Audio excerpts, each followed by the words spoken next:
ఇలాంటి మరిన్ని వీడియోస్ కోసం ఛానల్‌ని సబ్స్క్రైబ్ చేసుకోండి. లింగము అని శంకరాచార్యులు వారు పరమశివుడి దగ్గర నుంచి 5 లింగాలు తీసుకొచ్చారు. ఆ 5 లింగాల్లో ఒక లింగమే ఇప్పటికీ శృంగేరిలో ఉంది.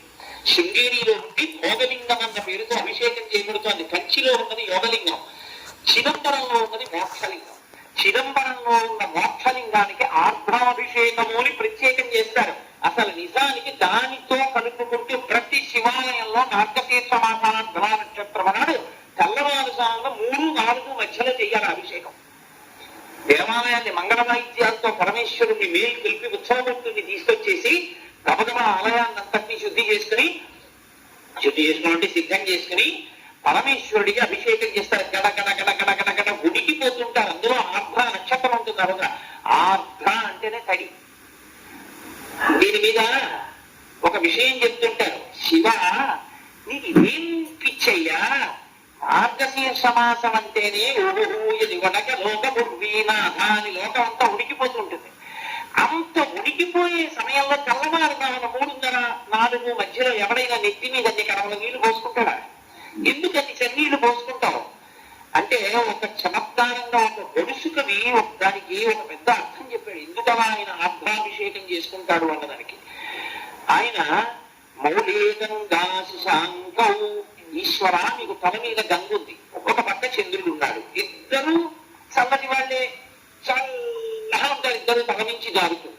ఫోన్లే తల నుంచి జారుతూ చల్లగా ఉన్నా ఏదో కింద వెచ్చగా ఉంటుంది ఒళ్ళు అనుకుందామా? పార్శ్వేవామే దయార్ద్ర హిమగిరి దుహిత. ఎడం చేతి పక్కన ఎప్పుడు లోకాల పట్ల దయ చూపించడంలో చల్లని తల్లి, పైగా హిమగిరి దుహిత మంచుకొండ కూతురు. ఆవిడ అసలే మంచుకొండ కూతురు, పైగా దయ కలిగిన తల్లి. ఎంత చల్లగా ఉంటుంది. ఆవిడేమో ఎడం భాగంలో ఉంటుంది. ఇది చాలదన్నట్టు కరచరణ తలే శీతలాంగా భుజంగా, కాళ్ళకి చేతులకి జీవుడనే పెద్ద చల్లగా ఉండే పావులు చుట్టుకుని ఉంటాయి. ఇంకా ఈశ్వర ఇది చాలదు మీకు. చందనం సర్వగాత్రే, ఉళ్ళంతా చల్లటి చందనం పూసుకుంటావు. ఎంత చలి. ఇది చాలలేదు నీకు. ఇది చాలలేదని మళ్ళీ మార్గశీర్ష మాసం ఆర్ద్ర నక్షత్రంలో నీకు ఇన్ని కడవలతో తెల్లవారుజామున అభిషేకం. ఎందుకే మహానుభావ, నీకు చలి ఇట్లా. శీతం ప్రభూతం అంటే చాలా ఎక్కువ, విపరీతమైన చలి కదూ. మరి కనక సభానాథ, ఓ కనక సభానాథ, ఓ చిదంబరేశ్వరుడా, ఓ శివ, సోజుంత శక్తి ఎలా భరిస్తావు? చిత్తే నిర్వేద తత్వే. అర్థమైందయా? ఎప్పుడు కోరికలతో ఏడుస్తూ అలమటించిపోతూ ఎప్పుడు దుఃఖంతో ఉండి వేడిగా ఉండే నా హృదయంలో ఉన్న నీకు ఇంత చల్లనివన్నీ పెట్టినా తాపత్రవట్లేదన్నాడు. అందుకని శివానికి ఆర్ద్రాభిషేకం అన్నారు. సమస్త తాపోపశాంతి దేని వలన కలుగుతుందంటే ఆర్ద్రాభిషేకము చేత కలుగుతుంది. శివాలయం ఉండడం ఒకెత్తు, శివాలయాన్ని వాడుకోవడం ఒకెత్తు. శివాలయం ఉండడంతో సరిపోదు, నీకు శివాలయాన్ని వాడుకోవడం రావాలి. అలా వాడుకోవడం వస్తే అదృష్టవంతులు. ఒకరి నదిలో స్నానం చేసి ఒడ్డుకొచ్చి ఒళ్ళు తుడుచుకుంటున్నాడు, అనుగ్రహించాడు. అకస్మాత్తుగా ఆయనకి మొత్తం బ్రహ్మాండం అంతా కలిపి శివలింగంగా కనపడింది. అండము అంటారు, గుడ్డు గుండ్రంగా ఉండదు. బ్రహ్మాండం అంటే గుడ్డు. ఇలా పానవట్టం ఉత్తర దిక్కుకు ఎలా ఉంటుందో పానవట్టం బట్టి చెప్తారు ఉత్తర దిక్కుని. ఎందుకంటే శివుడికి అభిషేకం చేసిన పదార్థాలు ఎటు పడిపోతాయో అదే ఉత్తర దిక్కు. అందుకే శివాలయంలో పెడితే దిగ్భ్రాంతి పోతుంది. ఏది ఏ దిక్కు అన్నది తెలియకపోవడం. ఉత్తరం తెలిస్తే మీరు తెలిసిపోతాయి. ఆయన చూసేటప్పటికి ఆయనకి ఎలా కనపడిందంటే ఉదయగ్రామము పానవట్టం అభిషేకోతప్రవాహంబు వాద్ధి ధరిద్వాంతము ధూపధూపము జలద్వీప ప్రభారాశి కౌముది తారానివహంబులద్భుత సుమంబులుగా తమోదూత సఖ్యతమై సీత గభస్తి బింబ శివలింగం పోతే ప్రాచీదిశం అన్నాడు. ఈ బ్రహ్మాండమంతా ఒక శివలింగంలా కనపడి నక్షత్రములన్నీ దేవతలు పూజ చేసినటువంటి సువర్ణ పుష్పాలైతే ఉత్తర దిక్కున ఉన్న సముద్రాలు అభిషేకం చేసినటువంటి జలాలు అటు పడిపోయి. అలాగే ఆయనకి వీసిన ధూపమే ఈ చుట్టూ అలుముకున్నటువంటి పొగ. శంకర, నాకు ఇప్పుడు అర్థమైంది, ఇది నీ విరాట్ స్వరూపం. ఈ బ్రహ్మాండం అంతా నువ్వు నిండిపోతున్నావు. అది కూడా ఎంత అంటే చెప్పడం కష్టం. అందుకే శివార్చన అర్చన చేసే ముందు, అభిషేకం చేసే ముందు అభిషేకం గొప్పగా, అభిషేకం అంత జపం గొప్పగా, అభిషేకంలో ముందు ధ్యానం గొప్పదా అంటే యథార్థమునకు ధ్యానమే గొప్పది. మీరు ఎన్ని పదార్థాలతో అభిషేకం చేశారన్న దానికన్నా కోరిక ఎందుకు తీరుతుందో తెలుసా? మీరు ధ్యానం ఎలా చేస్తున్నారన్న దాన్ని బట్టి తీరుతుంది. ఈ మాట నా సొంతంగా చెప్తున్నానని నేను అనుకుంటున్నాను. నా ప్రాణం పోయినా నా సొంత అభిప్రాయాలు నేను ప్రార్థన చేశాక చెప్పను. ఎందుకంటే శాస్త్రంలో ఏం చెప్పారో అది చెప్తాను. అది చెప్పడానికే జీవితం సాగు. ఇక కొత్త విషయాలు. ఆపాతాల నభస్థలంత భవన బ్రహ్మాండమా విస్ఫుర జ్యోతిస్ఫాటిక లింగమౌళి విలసత్పూర్ణేందువంతామృతై అస్తోపృతమీకమీశమనిశం రుద్రాను వాకాం జపం ఛాయేత్ ఈప్సిత సిద్ధయే ధ్రువపదం విద్రోభిషించే శివం. ధ్యాయేత్ ఈప్సిత సిద్ధయే వేదం చెప్పింది. ఇలా ముందు ధ్యానం చేయి, నీ కోరిక తీరుతుంది. కోరిక అంటే అవసరమైతే తీరుతుంది అని అర్థం చేసుకోవాలి. ఇప్పుడు అందుకని నేను అమెరికా అధ్యక్షుడు నవాలని కూడా అభిషేకం చేశానంటే అలాగే అనకూడదు.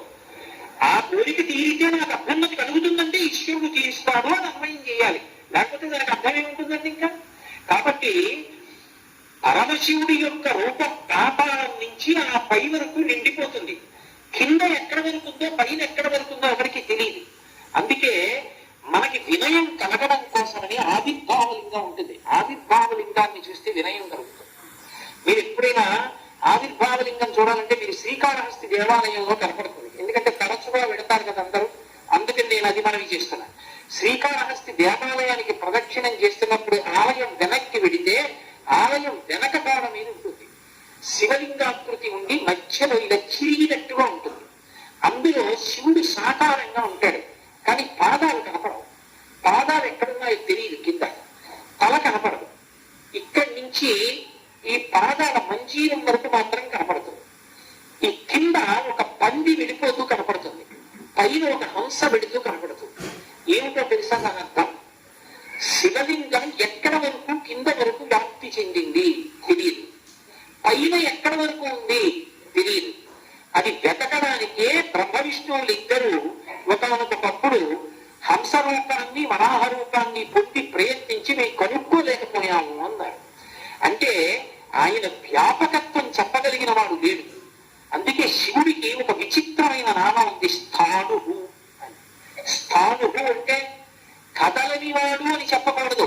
చూడండి, నేను అలా వెళుతున్నాను అనుకోండి, అయ్యా తొందరగా వెళ్ళడానికి వచ్చి తప్పుకున్నాను అనుకోండి, అలాగే నిల్చున్నాను అనుకోండి, ఏమి స్థానువా ఏమి మీరు తప్పుకోరే అన్నాను అనుకోండి. స్థానువా అంటే స్తంభం ఉందనుకోండి, తప్పుకోండి అంటే తప్పుకుంటుందా? స్థాను అది జరగదు, స్పందించదు. స్థానువు అంటే ఇక కదలని దాన్ని స్థాను అంటారు. పరమశివుడికి స్థానువు అని పేరు. ఆయన కదలడు అని చెప్తే జనమైపోతాడు. కదలని వాడు కాడు, కదలడానికి చోటు లేనివాడు. ఆయన అంతా నిండిపోతే ఇంకా ఆయన ఎక్కడ కదులుతాడు? ఆయనకి కదలడానికి చోటు లేదు, ఇంకెక్కడికి వెళ్తాడు? అంతా నిండిపోతే. అది జ్ఞాని కూడా ఆ స్థాయినే పొందుతాడు. అందుకే నేను లేని చోటే ఇది అంటుంటాడు. అవమాన బ్రహ్మలు అలాగే అంటుండేవాడు. కాబట్టి భగవంతుడి విషయంలో అన్నిటికన్నా ప్రధానమైనది ఇది. శివభక్తి గురించి నేను మీకు ఈ విషయాలు ఎందుకు మనవి చేశాను ఇవ్వాలంటే, అసలు ఈశ్వరుడి కన్నా గొప్పది వేరొక వస్తువు లేదు. ఆయన అనుగ్రహంతో మనం బ్రతుకుతున్నాం. అసలు ఆయనకి మనం ఇవ్వగలిగినదన్నది ఇంకొకటి లేదు. నేను ఇందాక మీతో శ్లోకం మనవి చేశా. అందులో గృహస్థే చింతామణి గణే శిరస్థే శీతాంశౌ చంద్రరేఖ ఉందని చెప్పా. చెప్పి దానికి కొనసాగింపుపై విషయాలన్నీ చెప్పా. ఇంకొకటి ఏముంది ఆ శ్లోకంలో? చరణ యుగళస్తే అఖిల శుభౌ. శంకర మీకు ఏదో ఒక మంచి పని చేసి పెడతాను అంటావేమో. అసలు ఏ ఇంటికైనా లక్ష్మీ కమ్మి అంటారు. వీధిలో ఉన్నటువంటి సింహద్వారానికి పైన కమ్మికి లక్ష్మీ కమ్మి అని పేరు. తోరణం దానికే కడతారు. లక్ష్మీ కమ్మికి తోరణం కట్టారు అంటే ఇంట్లో శుభకార్యం జరుగుతోందని గుర్తు. ఎక్కడైనా శుభకార్యం జరగాలి అంటే దానికి అనుగ్రహం ఎక్కడి నుంచి వస్తుందంటే శివుడి పాదముల నుంచి వస్తుంది. ఆయన అనుగ్రహించి ఇలా అన్నాడు అనుకోండి, మా ఇంటికి తోరణం కడతారు అంటే మా ఇంట్లో ఏదో శుభకార్యం జరుగుతుందన్నమాట. మా ఇంట్లో శుభకార్యం జరగాలి అని కోరిక నాకు ఉందనుకోండి, శివానుగ్రహం కలగాలి. కలిగితే ఆయన ఇలా అంటే ఎగిరి వచ్చి తోరణంగా ఇంటి లక్ష్మి కమ్మిని పట్టుకుంటుంది. ఇంట్లో కోరిక తీరిందని గుర్తు. ఏదో నా వంశం పెరగాలి, నాకు మనవడు కావాలనుకున్నాను.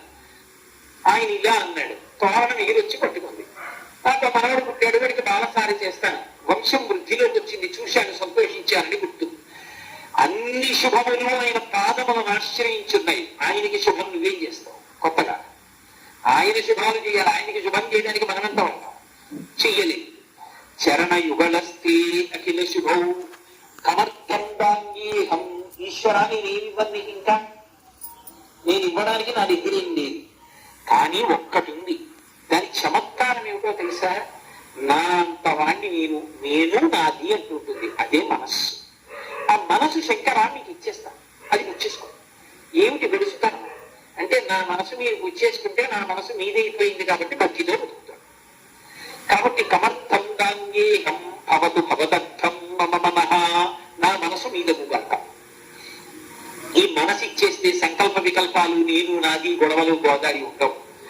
ఆ మనసు శుద్ధం చెయ్యడానికి, ఆ వినయం, ఆ భక్తి ఏర్పడడానికి, మనుష్య జన్మ సార్థక్యం పొందడానికి భక్తి చేత మనిషి ధరించకపోతే, ఒక్కసారి ఊపి రాగిపోతే మళ్ళీ ఇటువంటి ఉపకరణం రాదు అని బోధ చెయ్యడానికి సమస్తమైన వాంగ్మయం వచ్చింది.